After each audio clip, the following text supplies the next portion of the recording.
ప్రియమైన దేవుని పిల్లలారా, ప్రభువైన యేసుక్రీస్తు వారి పేరట మీ అందరికీ వందనాలు. ప్రభువు పేరట మీ అందరికీ శుభములు, దీవెనలు కలుగునుగాక. ఈ ఉదయకాలం పరిశుద్ధ గ్రంథము నుండి దేవుని వాక్యాన్ని చదువుకుందాం. యెషయా గ్రంథము 55వ అధ్యాయము 3వ వచనాన్ని చదువుకుందాం. చెవియొగ్గి నా యొద్దకు రండి, మీరు వినిన ఎడల మీరు బ్రతికెదరు. నేను మీతో నిత్య నిబంధన చేసేదను. దేవుడు తన మాటలు మన కొరకు దీవించునుగాక. ఆమేన్. ప్రియమైన దేవుని పిల్లలారా, సైన్యములకు అధిపతి అయిన యెహోవా అని బైబిల్లో చాలా చోట్ల వ్రాయబడింది. కోటాను కోట్ల మంది సైన్యములకు అధిపతి ఎందుకు పనికిరాని చెత్తలాంటి మనిషికి ఎందుకు పిలుపు ఇవ్వాలి? ఎందుకు బ్రతిమలాడాలి? ఒక్క క్షణం మాత్రం నేను మీ నడుమునకు వచ్చి మిమ్మల్ని నిర్మూలన చేసేదను అన్నంత కోపం ప్రదర్శించిన దేవుడు, నా యొద్దకు రండి, నా మాట వినండి అని లోబడనొల్లని ప్రజలకు ఎందుకు అంతగా బ్రతిమలాడుతున్నాడు? ఆయనకు వచ్చే కోపాన్ని పళ్ళ మధ్య బిగబట్టి ఎందుకు ఓర్చుకుంటున్నాడు? దేవుడు మనల్ని ప్రేమిస్తున్నాడు కాబట్టి. దేవుడు నినివే పట్టణ ప్రజలకు నాశనం చేయడానికి ముందు యోనాని అక్కడికి పంపి సువార్త ప్రకటించాలనుకున్నాడు.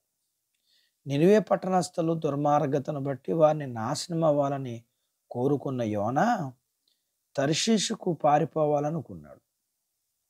అయితే నినివే పట్టణస్థులను రక్షించాలని పట్టుదలతో ఉన్న దేవుడు యోనాను 3 రోజులు చేప కడుపులో ఉంచి నినివే పట్టణానికి పంపించాడు.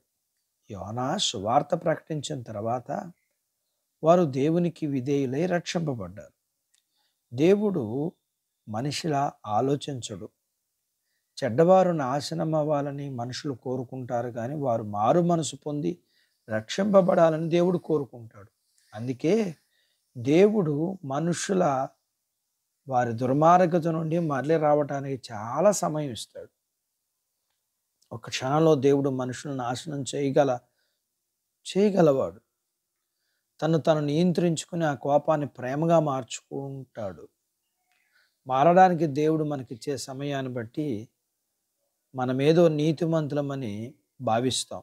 మనం చేసే దుర్మార్గమైన పనులకు శిక్ష వెంటనే రాకపోవడం వల్ల అవి దుర్మార్గమైన పనులు అనిపించదు. అయితే వాక్యం ద్వారా తరచుగా మనం హెచ్చరింపబడుతుంటే శిక్ష మనకి చాలా దగ్గరగా ఉందని అర్థం.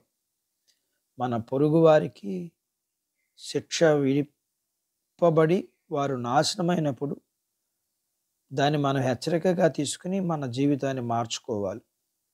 దేవుడు హెచ్చరించేది మనం నాశనం అవ్వకుండా ఉండడానికి. దేవుడు మనకిచ్చిన సమయం లోపల మనం మారు మనసు పొంది దేవుని మాట వినడానికి సిద్ధపడదాం. అట్టి భాగ్యత దేవుడు మనకు దయచేయునుగాక. ఆమెన్. దేవుడు తన మాటలు మన కొరకు దీవించునుగాక. ఆమెన్. ప్రార్థించుకుందాం. నాతో పాటు ఏకీభవించండి. మమ్ములను మిక్కిలిగా ప్రేమించిన మా ప్రియ పరలోకపు తండ్రి, మీ పరిశుద్ధ నామమును బట్టి మీకు వందనాలు. ఈ ఉదయకాల సమయంలో మీ పాదాల దగ్గర మీ లేఖనాన్ని నేర్చుకున్న లేఖనపు సత్య ప్రకారము మీరు మాకు ఇస్తున్న అవకాశాన్ని, మారుమనసు పొందటానికి మీరు మాకు ఇస్తున్న అవకాశాన్ని సద్వినియోగం చేసుకునేవారిగా ఉండగలగటానికి, మీరు మాకు ఇచ్చిన సమయాన్ని, అవకాశాన్ని, ప్రేమను మేము వ్యర్థం చేసుకోకుండా, మేము శిక్ష పొందకుండా, మేము మీ కృపను పొందుకున్నట్లుగా మీ మాట వినే హృదయాలు మీరు మాకు ఇవ్వండి.